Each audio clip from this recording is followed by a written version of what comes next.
በዱዓ ቀደር ይቀየራል ማለት ነው። ቀየረ ማይቀየር ነገር የለም። አስተካክልልኝ፣ ይሄን ድል አስተካክልልኝ፣ ይሄን ትዳር አስተካክልልኝ፣ ካልሆነ ቀይርልኝ በለው።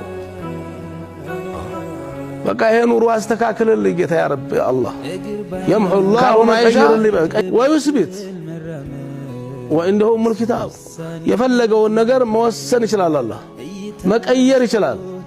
ዑመር ኢብኑ ኸጣብ ረዲየላሁ ተዓላ ዱዓ ሲያደርጉ አላህ በአዘል ሸቅይ መናጢ እድለ ቢስ አርገ ፈጥረህ ከሆነ አሁን ቀይርልኝ ነበር።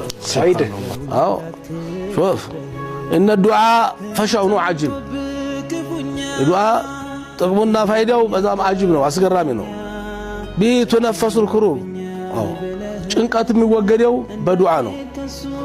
وتكشف الخطوب አዎ ካለበት ችግር የምትላቀቀው وتفرج الضائق وفي الحس الدعاء يدفع المكروه بالله يدفع المكروه مطفن ነገር የሚከላከል አጥር ሆኖ የሚመክት ዱዓ ነው ብለዋል።